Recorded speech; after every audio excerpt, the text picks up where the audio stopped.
Assalamualaikum warahmatullahi wabarakatuh. Alhamdulillahi rabbil alamin. Wassalatu wassalamu ala asyrafil anbiya'i wal mursalin. Nahmaduhu wa nasta'inuhu wa nastaghfiruh. Wa na'udzu billahi min shururi anfusina wa min sayyiati a'malina. Man yahdihillahu fala mudilla lahu wa man yudlil fala hadiya lahu. Rabbi shrah li sadri wa yassir li amri wahlul 'uqdatam min lisani yafqahu qawli. Amma ba'd. Alhamdulillah, bersyukur kepada Allah Subhanahu wa taala kerana dapat bersama pada pagi ini. Insya-Allah pada pagi ini saya akan sambung perbincangan bab yang ke-39, iaitu bab tanpa tajuk itu, pada muka surat 751. Cuba tengok bahagian bawah sekali tu, muka surat 751, hadis Hiraklu di situ, kalau tidak silap saya tu. Jadi hadis Hiraklu yang dinukilkan oleh Imam Bukhari secara ringkas. Dah hadis tu kita baca dah sebelum ni. Ini hadis ringkas, hadis yang ringkas, diriwayatkan oleh semuanya oleh Ibnu Syihab belaka. Tapi ada sebabnya Imam Bukhari rahimahullah dia sebut hadis Hiraklu ni beberapa kali dalam kitab dia ni. Ni sebelum ni telah sebut dah dengan lebih detail. Ni sebut ringkas saja. Ni termasuk hadis ikhtisar. Hadis Hiraklu yang dinukilkan oleh Imam Bukhari secara ringkas di bawah bab tanpa tajuk ini, kalau kita tengok, dua kali menukilkan kata-katanya, begitulah keadaan iman. Perkataan iman yang disebut buat pertama kali dalam hadis Hiraklu ini dipakai dengan erti ad-din, agama. Sementara perkataan iman yang disebut buat kali kedua dipakai dengan erti membenarkan dengan hati, at-tasdiq bil qalb. Jadi boleh tengok pada muka surat, cuba tengok muka surat 754. Sebelum kita pergi pada perbincangan, biar kita tahu dulu kedudukan hadis. Sebab di bawah bab ini Imam Bukhari kemukakan satu riwayat sahaja. Cuba tengok muka surat 754 tu, bila Hiraklu tanya Abu Sufyan, soalan mula-mula dia tanya, ni dalam riwayat ringkas ni lah, dalam riwayat ringkas ni, mana orang yang masuk Islam di Mekah ni, ada ke semakin bertambah ke semakin berkurang? Ada berlaku pertambahan ke setiap waktu tu mana orang yang memeluk agama Islam? Jadi Abu Sufyan kata memang semakin bertambah. Ada seumur, kita kata keahlian baru itulah, kita kata penganut-penganut baru tu ada seumur. Maka Hiraklu kata, oh begitulah keadaan iman sehinggalah ia sempurna. Jadi iman yang dimaksudkan di sini maksudnya ad-din. Itu yang mula-mula lah. Kemudian soalan kedua dalam hadis ni, ringkas ni, Hiraklu tanya, ada ke orang keluar semula daripada agama jadi murtad? Ni cerita dia tanya zaman Makkiyah. Zaman Makkiyah ni cuma diceritanya selepas tu lah. Jadi bila Hiraklu tanya gitu, Abu Sufyan kata tak ada orang keluar daripada agama. Murtad tu tak ada, tak berlaku murtad. Maka Hiraklu kata lagi, oh begitulah iman apabila kemanisan iman itu telah betul-betul meresap ke dalam hati penganutnya. Tak ada orang benci kepada iman itu. Bila sudah rasa basyashah kemanisan dia tu, rasa dia manis tu, bila sudah meresap tu, tak ada orang benci. Jadi dalam hadis ini sebut dua kali iman itu. Sebut tay pertama dengan makna ad-din, sebut tay kedua dengan erti hakikat iman, iaitu at-tasdiq bil qalb. Baik. Apa yang dikemukakan oleh Imam Bukhari melalui bab-bab sebelum ini disokong oleh kata-kata Hiraklu melalui hadis di bawah bab ini. Dengan itu dapatlah dikatakan bab tanpa tajuk ini merupakan fasal. Makna pecah tajuk sebelum ni. Anda pun tidak nak baca semua ni. Cumanya secara ringkasnya begini. Anda tidak nak baca semua sebab anda nak pergi kepada bahagian tengah tu. Cumanya sepitah lalunya begini. Seperti mana kita bincang dah sebelum ni bahawa bab tanpa tajuk ni Imam Bukhari buat ni kerana beberapa sebab. Yang pertama, Boleh jadi kerana tidak diletakkan tajuk, letak bab saja untuk menunjuk ke bawah ni sebagai fasal kepada tajuk sebelum ini. Mana orang panggil pecahan tajuk, subtopik lah. Yang kedua, boleh jadi juga Imam Bukhari bermaksud supaya pelajar-pelajar yang belajar kitab dia ni cuba buat tajuk sendiri berdasar pada pengalaman yang banyak dah sebelum ni. Ada juga ulama kata begitu. Cuba buat sendirilah tajuk. Tu. Itu antara yang disebutlah. Ada juga kata hak ni tinggal ni terjatuh ni. No. Tapi ulama kata dok dia ngajar 20 tahun kitab dia ni. Tu okey terjatuh. Tidak munasabah lah. Ringkasnya begitulah. Cumanya cuba tengok bawah tu misalnya saya ambil situ lah. Dia begini jadi ada juga setengah-setengah orang mengatakan bahawa tajuk Imam Bukhari buat ni tak ada kaitan langsung dengan hak sebelum ni. Tajuk yang ke ni hak ni bab ni ada yang kata macam-macam lah. Bahkan hadis yang ke-51 ni tak ada kaitan langsung dengan bab pun ada juga. Tak apalah tu saya tidak kita sebut dah sebelum ni. Naknya cuba ambil hak bawah tu Maulana Rashid Ahmad Gangguhi. Ambil situ. Cuba tengah tu muka surat 752. Maulana Rashid Ahmad Gangguhi menjawab kemusykilan setengah pihak tentang istidlal Imam Bukhari dengan hadis Hiraklu. Bahawa bagaimana Imam Bukhari beristidlal dengan kata-kata Hiraklu, bukan ke Hiraklu pada waktu ni masih belum Islam. Apa duk ambil ni? Sebab kalau kita perhatikan matan hadis ini, teks hadis ini, bila Hiraklu tanya beberapa soalan kepada Abu Sufyan tu, jadi jawapan Abu Sufyan kira-kiranya dibenarkan oleh Hiraklu. Nampak macam Islam dah dia ni, seolah-olah begitu. Tu. Jadi boleh ke tidak kita beristidlal, mana jadikan alasan kata-kata orang kafir tu, bahawa di sini maksudnya pernyataan Hiraklu ni seolah-olah dia membenarkan agama Nabi ni. Kejutkanlah Abu Sufyan ya. Sedangkan kita sedia maklum Abu Sufyan pergi tu sebenarnya nak supaya Hiraklu ni jangan layan orang-orang yang berhijrah ke negeri dia tu. Kalau boleh hantar balik. Tapi Hiraklu tak benar. Hiraklu kata dia akan jaga orang-orang yang berhijrah walaupun dia tak Islam lagi. Maknanya bagus Hiraklu. Sini dia hak kita bincang dah. Sebab sebelum ni ada dah hadis ni. Jadi seolah-olahnya istidlal hadis ni, kenyataan Hiraklu itu adalah merupakan satu tasdik, satu pembenaran dari sisi dia bahawa ajaran Nabi Muhammad ni benar. Boleh ke beristidlal dengan orang kafir itu? Itu soalan dia ni. Jadi jawapan yang diberikan oleh Maulana Rashid Ahmad Gangguhi, dia kata sebenarnya Bukhari tidak beristidlal dengan kata-kata Hiraklu. Sebaliknya beliau beristidlal dengan takrir Nabi, dengan pengakuan Nabi SAW. Jadi timbulnya cerita ni bila? Apabila Abu Sufyan menceritakan peristiwa itu kepada para sahabat, atau mungkin juga perkara ini diceritakan oleh Abu Sufyan kepada Nabi sendiri. Nabi tak bantah, sahabat pun tak bantah, Nabi pun tak bantah. Maknanya boleh, betul lah. Jadi apa yang disebutkan oleh Hiraklu tu Nabi kata betul, seolah-olah begitu. Sebab kalau Hiraklu sebut tu tak betul, mesti Nabi kata tak betul tu, dia tak faham molek agama kita tu, bukan begitu. Jadi poin hak sininya, cuba tengok bawah tu. Di selepas ni adalah dia boleh jadi timbul kalau kita baca, kalau kita tidak baca keseluruhan, kalau setakat tu boleh jadi timbul. Jadi hak sebenarnya Hiraklu nak ayat ni gapo dia? Lepas tu hak Imam Bukhari wak mari sini, Imam Bukhari nak sabit gapo? Dia timbul persoalan. Cuba kita tengok lagi selepas ni ada jawapan tu. Jadi Hafiz Ibn Hajar dia juga ada buat jawapan lah supaya hilang kemusykilan tu.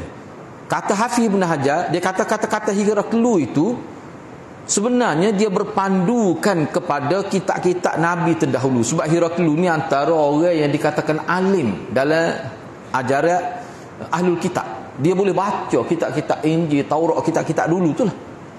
yang diturunkan kepada Bani Israel itu. Jadi dia ni orang alim ni, bukan sekadar pemerintah jahil, tidak. Dia ni orang alim. Dia boleh akses maklumat tu daripada kitab-kitab sebelum tu. Jadi kata-kata Heraklius tu bukan tidak ada asas. Asas dia ke dia adalah maklumat yang dia faham daripada kitab sebelum Quran. Jadi di sini kita boleh nampak bahawa berlaku penyelarasan maklumat itu. Dari sudut iman tu, apa maksud iman tu dalam kitab dulu pun serupa dengan Quran. Itu maksud dia ni. Sebab tu Nabi tidak bantah tu. Betul lah. Mana bila sebut iman itu maknanya agama. Bila sebut agama mana iman. Bila sebut Islam tu mana iman. Bila sebut Islam tu mana agama. Bagi Imam Bukhari serupa ya. Kecuali ada perincian jikalau dalam satu nas tu diletak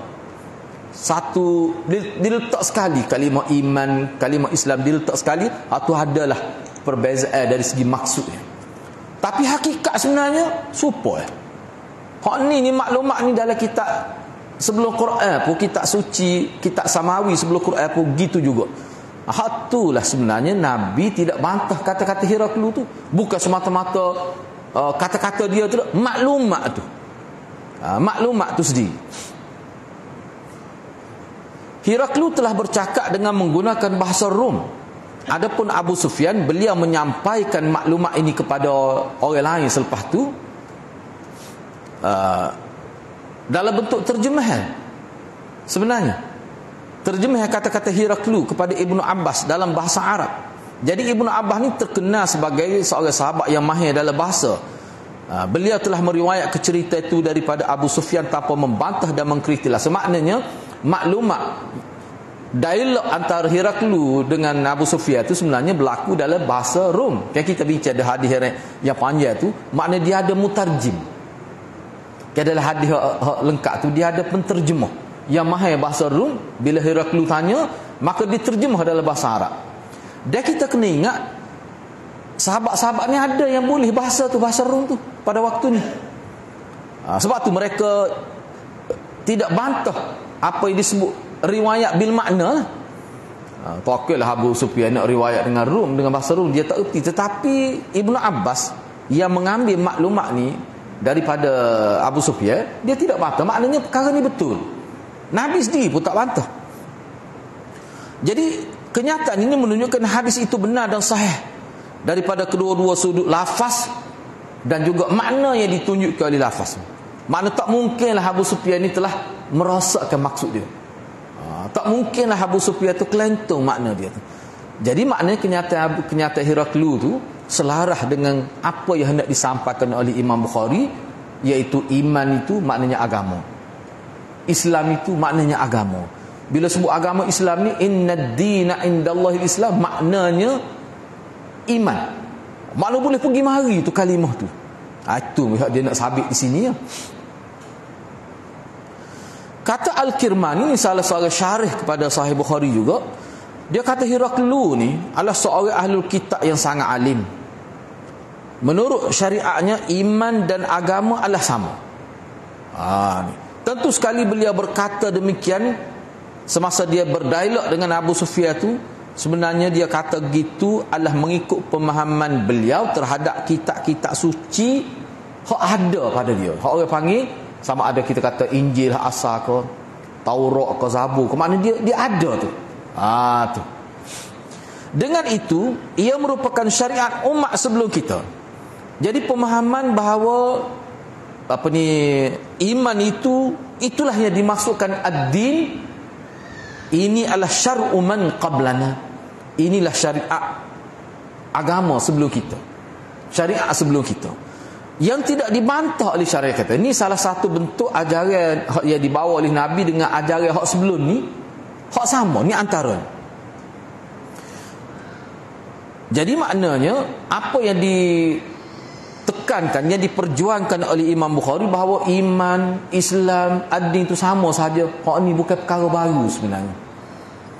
Bukan kata Imam Bukhari yang mana-mana ayat ni atas dasar kefahaman dia, tidak.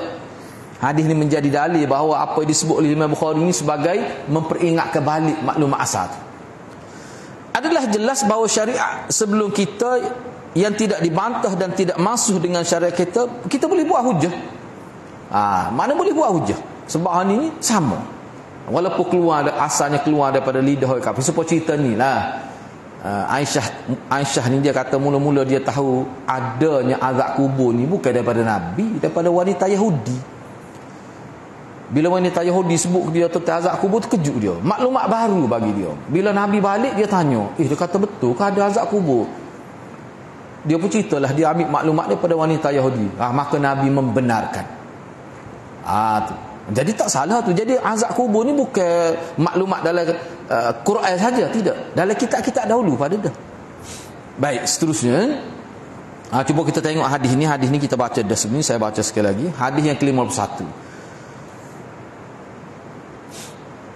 Wa bi qala hadatsana Ibrahim bin Hamzah qala hadatsana Ibrahim bin Sa'd an Salih an Ibn Shihab an Ubaidillah bin Abdullah anna Abdullah bin Abbas akhbarah قال أخبرني أبو سفيان ابن حرب أن هرقل قال له سألتك هل يريدون أن ينقصون فزعمت أنهم يزيدون وكذلك الإيمان حتى يتم وسألتك هل يرتد أحد سخطة لدينه بعد أن يدخل فيه فزعمت أن لا وكذلك الإيمان حين تخالط بشاشته القلوب لا يسخطه أحد. Imam Bukhari dengan sanad telah meriwayatkan hadis ini daripada Abdullah bin Abbas. Kata beliau, Abu Sufyan memberitahu kepadaku bahawa Hiraklu berkata kepadanya. Ni masa sesi dialog ni. Aku tanya engkau. Kalau kita ingat balik, kita imbah balik hadis lengkap kan. Mula-mula Abu Sufyan Hiraklu tanya soalan. Lepas tu dia sebut, "Apa aku tanya gini?" Ingat ada kalau dalam hadis lengkap tu lah. Jadi rupanya persoalan-persoalan yang ditanya ke oleh Hiraklu tu, kalau kita tengok hadis lengkap tu, sebenarnya jawab tu ada dah dalam kepala dia. Mana ciri-ciri hak dia tanya tu, hak dia tanya Abu Sufyan tu, ciri soalan tu merupakan ciri-ciri yang sudah tersebut dalam kitab sebelum Al-Quran. Tu. Sebab tu dia kata betul lah. Jadi dia kata betul tu, dia tasdik, dia membenarkan jawapan tu berdasarkan maklumat kita terdahulu. Baik.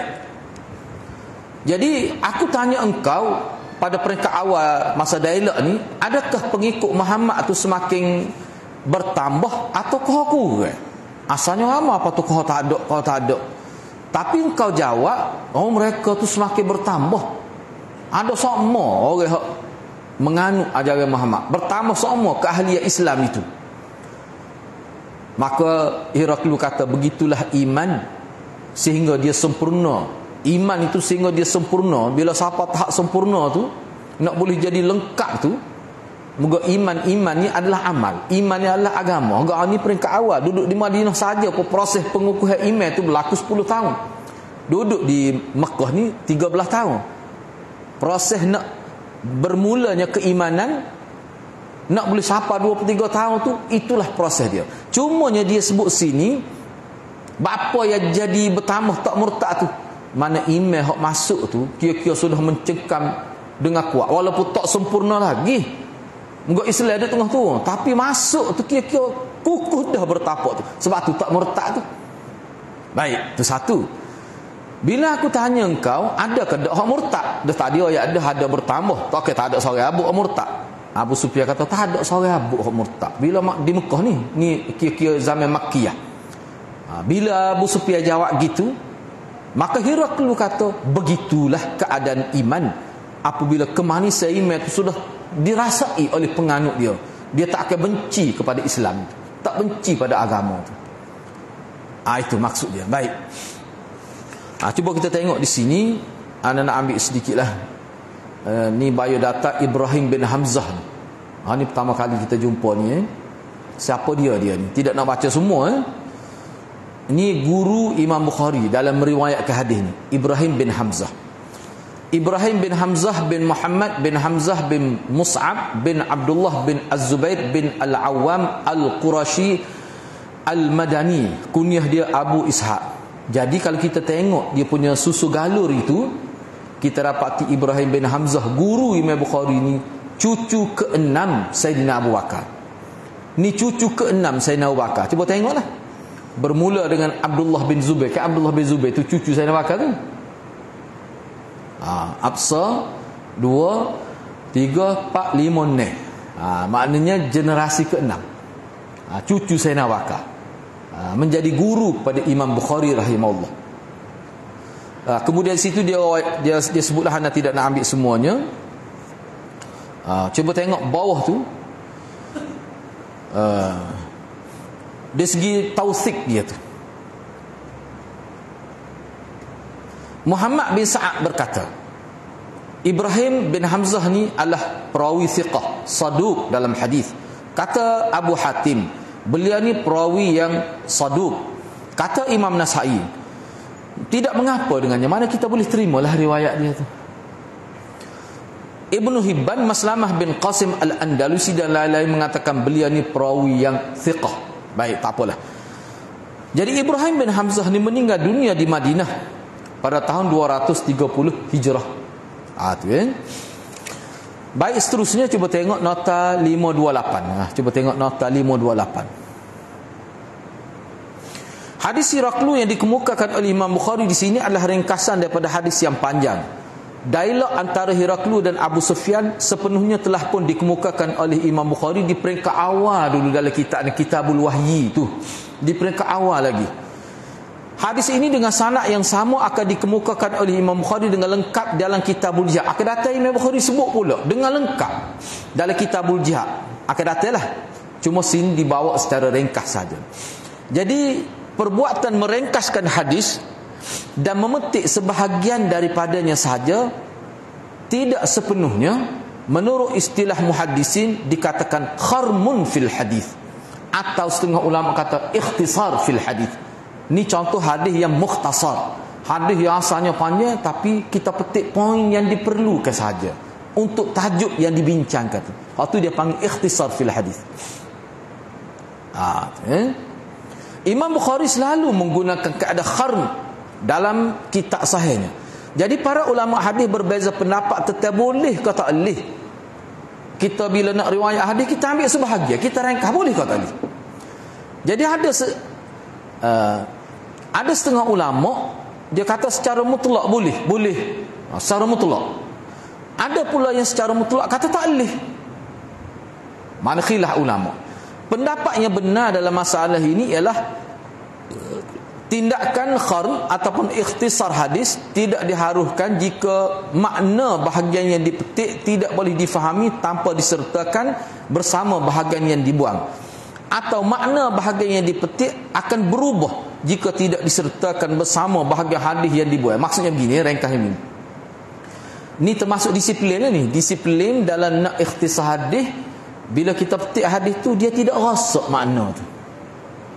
Kalau dengan sebab kita ringkas jadi rasak makna, tidak harus berlaku ikhtisar di situ. Supaya sini mengikut ulama, dengan ringkasan yang dibuat oleh Imam Bukhari, dia tidak mencederakan maksud yang hendak disampaikan oleh hadis itu. Maknanya boleh lah dengan disiplin. Sebab kadang-kadang orang bercakap panjang, kita ringkas jadi orang salah faham. Tu tak boleh ringkas kalau gitu. Kau ini kecek saja dia petik 5 minit. Boleh jadi silap faham. Tak boleh. Kalau lagu tu tak boleh. Hadisnya panjang, bila dia ambil taktik, dia potong, ambil sebahagian, menyebabkan jadi rosak makna. Tak lain makna. Tak boleh. Kalau lagu tu tak boleh ringkas hadis. Sini Imam Bukhari buat gini ni, dah banyak lagi di tempat lain. Imam Bukhari jaga tu disiplin tu. Sebab dia ni Amirul Mukminin fil hadis. Mana Imam Bukhari ni, mana dia jaga tu. Baik, tak apalah. Para pensyarah Sahih Bukhari sekali lagi berbeza pendapat tentang siapakah sebenarnya yang telah melakukan ringkasan terhadap hadis Hiraklu ni. Al-Kirmani, Qastalani dan juga Imam Al-Qastallani berpendapat sebenarnya yang melakukan ringkasan ini bukan Imam Bukhari, tetapi Az-Zuhri, iaitu Ibnu Syihab Az-Zuhri itu. Sebabnya dalam riwayat ringkas dan riwayat lengkap semuanya riwayat Zuhri. Riwayat Zuhri lah kau. Sebab tu setengah-setengah ulama misalnya Kirmani Qastallani kata dak, yang bertanggungjawab meringkaskan hadis ni perawi yang bernama Zuhri tu. Hak lahir pada tahun 51 Hijrah tu. Zuhri ni terkenal lah tabi'i ni. Lahir pada tahun 51 Hijrah tu. Dia tu. Dia lah ringkas. Ada yang kata begitu. Ini kerana Imam Bukhari telah menerima hadis daripada dua orang guru yang berbeza. Di dalam Babu Bad'il Wahyi, beliau meriwayatkan daripada Abu Yaman, sementara di bawah bab ni hak kita bincang ni, beliau meriwayatkan daripada Ibrahim bin Hamzah. Tapi semua madad dia Zuhri lah ke tu. Zuhri lah ke madad dia tu. Sama ada Imam Bukhari riwayat daripada guru dia bernama Hamzah Ibrahim ke, ataupun Imam Bukhari riwayat hadis daripada guru yang bernama Abu Yamani ke, tapi semuanya daripada Az-Zuhri. Baik. Ibrahim bin Hamzah hanya mempunyai riwayat Az-Zuhri yang makhrum. Makhrum ni mana yang telah direngkaskan. Jadi guru Imam Bukhari yang bernama Ibrahim ni, dia hanya ada riwayat Zuhri bab ni hak ringkas tu. Tu. Abu Yaman pula hanya menukil riwayat Az-Zuhri yang panjang lebar yang lengkap itu. Mungkin juga Ibrahim bin Hamzah berpada dengan bahagian yang dikemukakan di dalam riwayat 51 ni hak kita baca ni lah, semata-mata untuk menjadikannya sebagai dalil tentang iman itu adalah agama dan agama itu adalah iman. Dia nak ayat tu nak sabit tu. Sebab tu dia taktik tu, sebab tu dia awak mari hak ringkas tu. Ada juga yang kata begitu. Habislah di situ Sekarang itu kita masuk pada bab yang ke-40. Kita ambil sikit Babu fadli man istabara'a li dinih. Bab yang ke-40 ni kelebihan orang yang menjaga kesucian agamanya.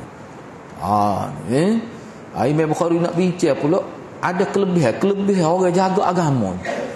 Ca'annomna dalam bab agama ni. Jadi jaga kelebihan agama ni dari maksud gapo dia. Cuba kita tengok.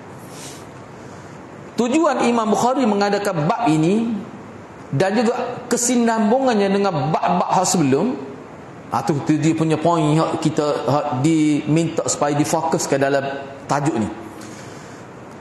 Kaitan bab kesinambungan ni mana kaitan lah. Kaitan atau kesinambungan bab yang ke-40 dengan bab-bab sebelumnya menurut Hafiz Al-Aini, yakni Badruddin Al-Aini, dia kata terletak pada bab sebelum ini yang membicarakan tentang iman, Islam, ihsan, kiamat dan alamat-alamat kiamat. Itulah bab yang ke-37 tu. Bab yang ke-37, bab 38 gitu. 38 rasanya. Boleh tengoklah. Itulah hadis Jibril tu, hadis Jibril tu.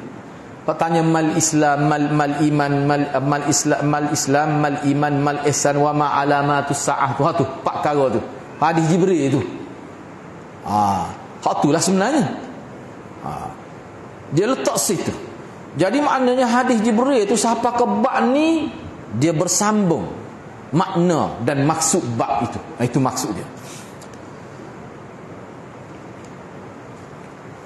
Jadi maknanya semua yang tersebut itu Islamkah, imankah, Islamkah, ihsankah, kiamat, alamat-alamat kiamat, hak tu termasuk dalam sentuhan agama semua. Ni banyak nak habis Bukhari ni kan. Siapa kita akan jumpa akan datang tu dalam Sunan Nasa'i ada dah. Jaga alam sekitar ni termasuk agama juga. Jaga kebersihan kita kata sungai, kebersihan sungai tu termasuk dalam agama juga. Makna orang tak jaga tu berdosa tu, mencemarkan sungai, tahu siapa. Sungai tempat tu taki septik dia tu dia hala ke dalam sungai. Dia kata tak aja penuh taki septik, nak warna aku nak penuh masuk dalam sungai. Kotor jadi sungai tu. Tak leh tu, dosa dalam agama kita tu. Hak ni masyarakat kita tidak didedahkan sebab dia tak jadi sukatan tu. Jadi masyarakat kita tak nampak hubungan alam dengan agama tu. Bahaya tu. Akhir sekali mengotorkan sungai ni dia tak berasa salah dalam apa? Sebab tak cukup pendidikan di masjid. Sukatan tu tak cukup, tak lengkap. Ni.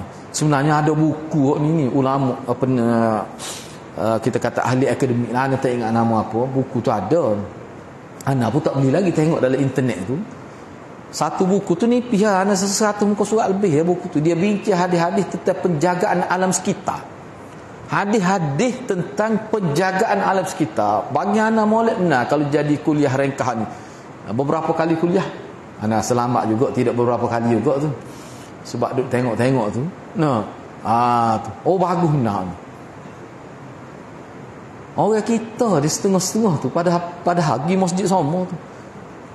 Dia sungai ni tempat tahu siapa. Lokal tak sakira lah. Sebab tu kalau berlaku banjir kan, jadi banjir kilat. Apa kisum mak lah. Apa tu? Siapa? Lepas tu lagu mana hukum dalam agama tu? Berdosa. Berdosa besar. Bukan kecil tu. Kalau menyebabkan terjejah teruk jadi berlaku banjir kilat, menyebabkan rosak harta orang, berlaku kematian, dengan sebab tu ada kaitan, bukan dosa kecil tu. Hak tu sepatutnya masyarakat kita dididik. Bab kebersihan lah tu hakikatnya. Tu tebal balok misalnya dah tanpa ikut peraturan yang ditetapkan oleh pihak yang berwajib, tu termasuk dosa besar aku. Menyebabkan jadi kotor sungai, banjir kilat, semua tu termasuk dalam agama. Jangan kita pisahkan perkara itu daripada agama. Agama ni luas. Sebab tu akhir datang Imam Bukhari tekan agama, sebelum ni pun sebut dah, agama-agama ni kehidupan. Tak ada apa perbuatan yang kita buat ni tak boleh nak kait dengan agama. Tak ada. Tu. Baik.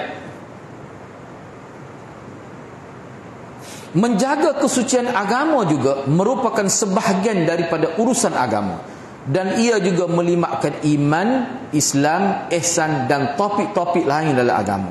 Kalau begitu tidak syak lagi, menjaga kesucian agama ni termasuk sebahagian daripada tuntutan agama. Maknanya ke dia Hadrat? Dia nak ayat sini. Maknanya kalau kita jaga kebersihan persekitaran rumah kita, buang tempat air bertakung supaya ugak-ugak jentik-jentik tidak itu, hak tu boleh pahala tu. Boleh pahala tu. Jangan kaitkan dengan kebersihan saja, dia kena kaitkan dengan tuntutan keimanan. Itu sebenarnya. Sebab tu kalau kita buat begitu, apa saja tindakan kita dalam kehidupan ni sebenarnya dia menjurus kepada mencapai redha Allah SWT. Dia akan jadi gitu kalau kita dedahkan Islam ni dalam bentuk agama. Kalau kita dedahkan kepada masyarakat Islam ni dalam bentuk ad-din, orang akan berhati-hati nak buat apa-apa, sebab situ ada sentuhan agama berlaku. Tak ada pun yang kita tidak boleh kaitkan dengan hukum agama dalam setiap tindakan kita. Tak ada. Tu maksud ad-din. Inna ad-dina indallahi Islam. Itulah maksudnya ni. Baik.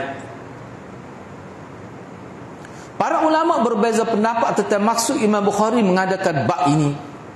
Bab apa dia buat bab ini? Yang pertama, Hafiz Ibn Hajar kata, Imam Bukhari semacam hendak menyatakan bahawa sifat warak itu merupakan salah satu penyempurna dan pelengkap iman. Kerana itu beliau menjadikan bab ini sebagai salah satu bab di bawah Kitabul Iman. Baik, ana tertinggal tadi, kita kena baca dulu hadis ni baru boleh faham ni. Baru boleh faham. Kalau tidak tak nampaklah tu. Cuba tengok hadis ni. Hadis, menggosah hadis ya di bawah bab ni. Cuba tengok hadis ni. Hadis 52 baru kita boleh bincangkan ni. Hadis yang ke-52 di bawah bab yang ke-40 ni. Wa bi qala hadatsana Abu Nuaim qala hadatsana Zakaria an Amir qala sami'tu an-Nu'man ibn Bashir yaqul sami'tu Rasulullah sallallahu alaihi wasallam yaqul al-halalu bayyinun wal haramu bayyinun wa bainahuma musyabbahat. Adalah kali akhir kita akan jumpa ada juga hadis yang berbeza-beza, adalah sedikit perbezaan dari segi lafaz dia. Kita ambil ni dulu. Wa bainahuma musyabbahat la ya'lamuha katsirun minan nas faman ittaqal musyabbahat istabra'a li dinihi wa 'irdihi wa man waqa'a fi syubhat qara'in yar'a hawla al-hima yushiku an yuwaqi'ah. Ala wa inna likulli malikin hima ala inna himallah fi ardih maharimuh. Tengok tu baru kita jumpa hujung tu hadis kita biasa kita dengar tu. Ala wa inna fil jasadi mudghah idza salahat salahal jasadu kulluh wa idza fasadat fasadal jasadu kulluh ala wahyal qalb. Rupanya hadis tu dia sambung dengan. Baik, gapo dia maksud dia? Imam Bukhari dengan sanadnya telah meriwayatkan hadis daripada Nu'man bin Bashir. Kata beliau, dia kata aku mendengar Rasulullah bersabda.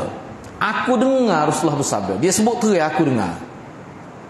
Sebab dia ni antara sahabat kecil lah, sirarus sahabat. Kita bincang ke data tentang dia. Nabi kata Nu'man bin Bashir, dia kata aku dengar sendiri Nabi kata, hak halal tu terang, hak halal tu. Hak halal tu terang. Dan hak halal, hak haram tu juga terang. Halal pun terang dalam agama, hak haram juga terang. Jelas. Tetapi di antara halal dan haram itu, di antara kedua-dua itu ada beberapa perkara yang tidak terang. tidak jelas, yang samar. Itulah yang dikatakan mustabihat itu, musyabbahat, benda yang tidak jelas itu. Nabi kata kebanyakan hak tidak terang ini, tidak terang halal, tidak terang dia punya haram, hak ini kebanyakan manusia tak tahu. Tak tahu.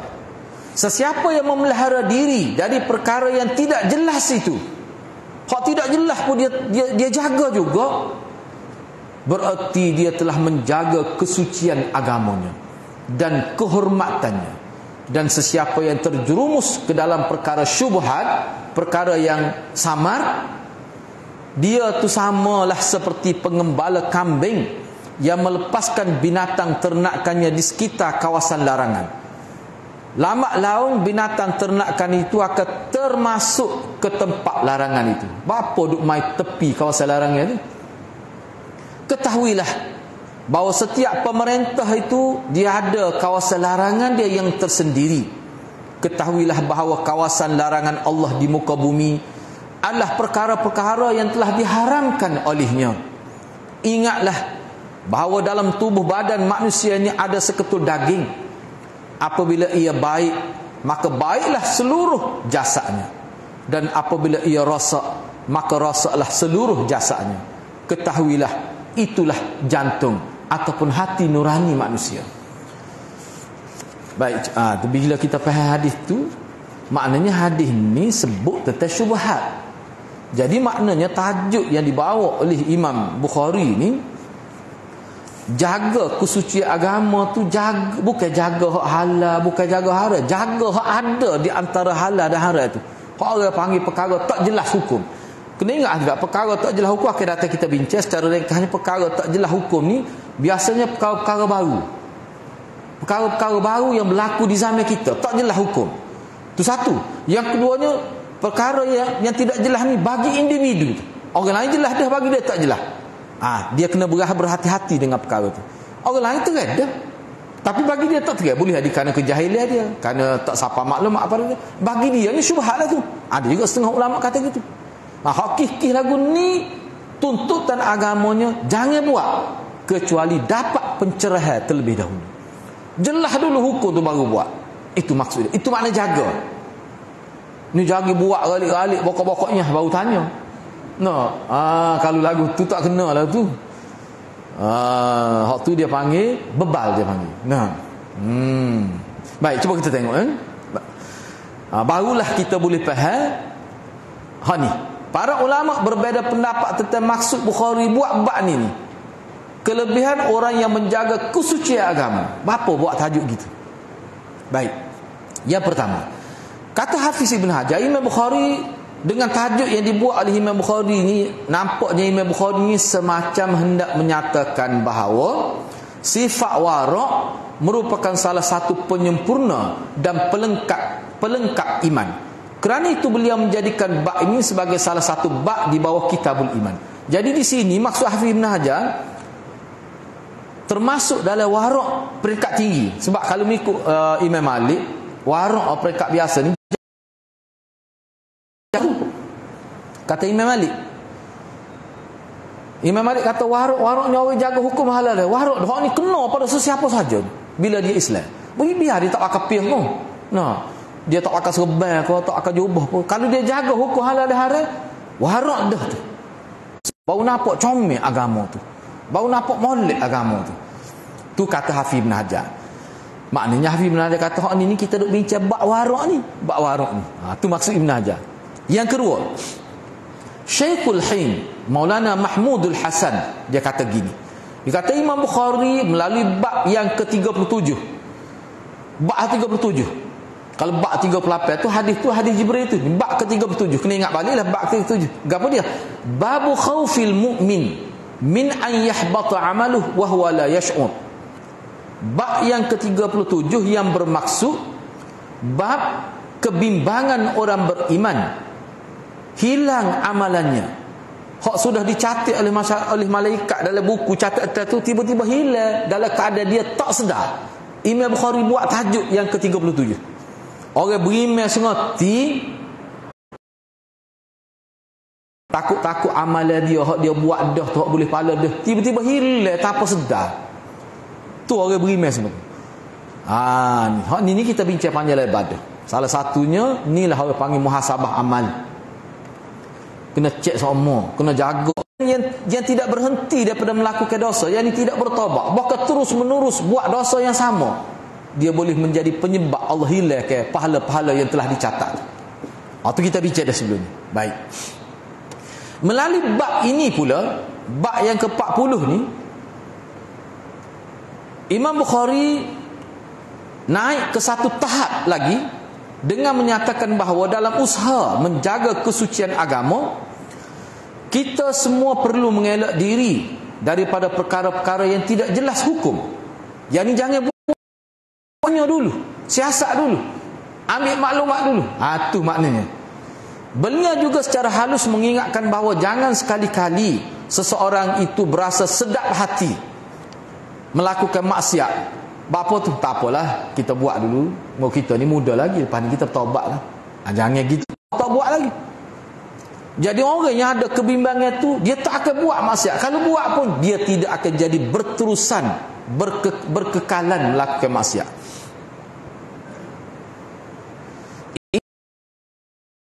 Lebih-lebih lagi apabila dilakukan secara berterusan, dia boleh menyebabkan seseorang itu tidak mendapat taufik daripada Allah. Termasuk juga tidak mendapat taufik untuk bertaubat. Misalnya, ada dalam satu hadis tu ni dalam kitab, dia akan jadi sedap pula buat maksiat. Antaranya minum arak yang berterusan. Sampai 4 kali Nabi sebut. Minum arak sekali bertaubat, Tuhan terima lagi. Minum kali kedua bertaubat, Tuhan terima lagi. Minum arak kali ketiga dia bertaubat, Tuhan terima lagi. Minum 4 kali kelima, Nabi kata Allah tak akan terima taubat dia. Ulama bincang hadis tu. Maksudnya orang ni termasuk dalam musirrun ala dzunub, orang yang telah melakukan kesalahan yang sama berkali-kali. Bahkan di situ ada maksud mempersendakan Allah. Ni beringat sikit kalau dia kecek ni. Kalau dia tak kecek tak apa. Kalau nak saing dengan dia, saing masa dia tak kecek. Kalau masa dia kecek, jangan saing dengan dia. Ada jenis orang siapa gitu. Apa tu? Pelawak hangit. Penipu luar biasa. Dalam hadis tu sebut, manusia yang berdusta ni kalau berkali-kali, siapa acak kali, sehingga jadi mudah dia nak pelawak, dia sampai satu tahap Nabi kata Allah tak beri dah taufik pada dia. Allah tulis dalam buku amal dia kadzab, pendusta. Bila sudah Allah cap dalam buku dia pendusta, susah berdusta nak pergi kepada benar, payah dah. Inilah kita dah bincang. Maknanya taufik untuk bertaubat daripada berdusta sukar. Bila apa? Musirrun ala dzunub, berkekalan melakukan dosa yang sama. Sebab itulah hadirat dalam pengajian Islam, itu kita kena ingat tu. Oleh kerana itu, orang Islam hendaklah sentiasa menjaga diri daripada melakukan dosa-dosa dan perkara-perkara syubhat demi menjaga kesucian agama dan kehormatannya. Banyak lagi lah kita akan bincangkan datang ni, bab jaga agama ni banyak lagi. Yang ketiga, menurut Maulana Rashid Ahmad Gangguhi, Imam Bukhari ini hendak menyatakan tahap dan darjat iman manusia itu tidak sama.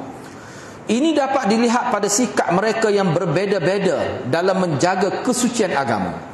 Dari itu dapatlah disimpulkan bahawa tahap dan darjat keimanan seseorang itu memang berbeza-beza. Jadi orang yang tinggi dah tu tiba-tiba pahala tu hilang tanpa dia sedari. Di bawah bab ini Imam Bukhari sebenarnya hendak mengancam orang-orang Islam daripada perkara-perkara yang boleh menghapuskan pahala amalan mereka dalam keadaan mereka tak sedar. Menerusi bab yang ke-40 ni pula, Imam Bukhari mahu menunjukkan satu jalan ikhtiar, yakni ikhtiar ni makna usaha, supaya pahala amalan yang telah dibuat tu dia kekal, tidak dihapuskan, tidak hilang. Jalannya ialah menjaga kesucian agama dengan mengelakkan diri daripada perkara-perkara syubhat. Cuma anda nak sebut sini, orang yang masih dah tahap penjagaan hukum halal dan haram, sesat dah bab tu. Maka dia naik satu tahap yang lebih tinggi ke dia jaga hak tak jelas, aku jaga juga. Mana tak mungkinlah berlaku perkara jaga perkara syubhat, hak haram pun duk buat lagi. Tak akan sampai ke tahap jaga syubhat kalau hak haram pun duk buat lagi. Itu maksud dianya. Baik, seterusnya. Oh, dia pak. Oh, ni kita bincang minggu depan ni. Kita bincang minggu depan. Ada lagi tu maklumat lain kita boleh dapat, insya-Allah kita bincang minggu depan. Yang kelima tu, bab apa Imam Bukhari buat bab ni. Hak ni kita sambung perbincangan minggu depan. Kita berhenti setakat tu dulu. Mudah-mudahan Allah berkati kita semua. Aqulu qawli hadza wa astaghfirullahal azim li wa lakum. Wassalamualaikum warahmatullahi wabarakatuh.